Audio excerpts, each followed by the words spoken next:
Hello everyone, good morning. I hope you all are doing great. अगर आप political science के विद्यार्थी हैं तो अभी तक आप कॉकरोच जनता पार्टी के बारे में सुन चुके होंगे ज़रूर। कॉकरोच जनता पार्टी जो कि शुरू तो एक सटायर की तरह हुआ बट एक पॉलिटिकल मूवमेंट में तब्दील होता हुआ दिख रहा है, जो कि भारत के युवा, स्पेशली अनएम्प्लॉयड एंड लेजी युवा के फ्रस्ट्रेशन को सबके सामने रख रहा है। क्या है, थोड़ा विस्तार से जानते हैं। हमने देखा हाल ही में सीजेआई के एक रिमार्क के बाद, जब उन्होंने कहा कि अनएम्प्लॉयड और जो लेज़ी यूथ है उसका हर चीज़ में सोशल मीडिया पे पॉलिटिकल ओपिनियन होता है। जब उन्होंने ऐसा कहा तो इसके फ्रस्ट्रेशन में या सटायर में एक कॉकरोच जनता पार्टी करके एक पॉलिटिकल पार्टी बनाई गई, उसका मैनिफेस्टो सर्कुलेट हुआ और देखते ही देखते millions of follower they have got on social media platforms, different different social media platforms. Manifesto आपने ज़रूर पढ़ा होगा। ये जो पार्टी है इसकी वेबसाइट कहती है this is voice of lazy and unemployed. ये एक पॉलिटिकल पार्टी है उन लोगों के लिए जो कि सिस्टम जिन्हें काउंट करना भूल चुका है, सिस्टम जिन्हें बेरोजगार या लेजी बता करके इग्नोर कर रहा है। तो काफ़ी ही दमदार इसका मैनिफेस्टो है और हमने ये भी देखा कि 5 डिमांड्स रखी हैं इन्होंने। हमने ये भी देखा कि बहुत सारे पॉलिटिशियंस भी इसे ज्वाइन करते हुए दिख रहे हैं। Now the thing is this कि क्या इतिहास में ऐसा पहले विश्व के स्तर पे हो चुका है? हाँ जी, हो चुका है। बहुत बार हमने देखा कि ऐसे सटायरिकल पॉलिटिकल मूवमेंट्स अलग-अलग जगहों पे हमें देखने को मिले, जो कि सटायरिकल पॉलिटिकल मूवमेंट्स के बाद कहीं न कहीं पॉलिटिकल प्रोग्रेस, यानी कोई पॉलिटिकल पार्टी बनती है तो उसका एम क्या है? उसका एम है टू गेट द पावर। आप पॉलिटिकल साइंस के विद्यार्थी हो, आपको पता है इंटरेस्ट ग्रुप और पॉलिटिकल पार्टी में ये अंतर होता है। तो they have got the power as well, they have got seats in parliament as well. चलिए एक बार देख लेते हैं कि कौन-कौन सी ऐसी पार्टीज़ रही हैं। तो 3 इंपॉर्टेंट पार्टीज़ हमारे पास आ रही हैं। एक है polish beer lovers party.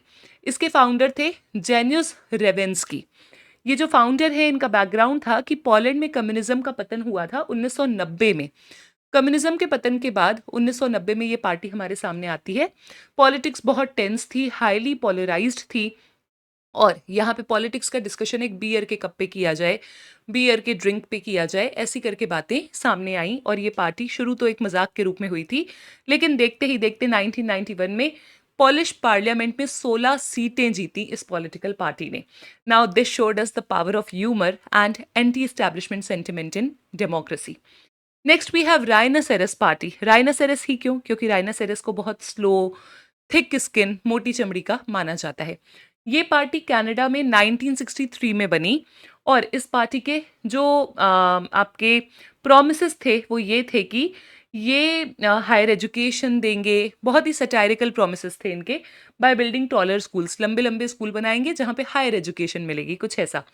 Rhinoceros thick skinned है, स्लो मूविंग है, बहुत ज़्यादा ब्राइट नहीं माना जाता है, एग्जैक्टली लाइक अ पॉलिटिशियन, ऐसा इनका दावा था और इसलिए इन्होंने राइनोसेरस पार्टी को बनाया 1963।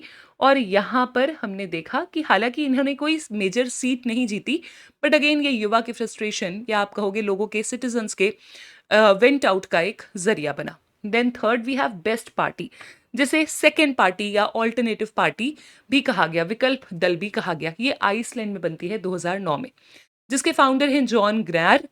जी साइलेंट रखेंगे तो जॉन नैर। और ये जो है कॉमेडियन थे।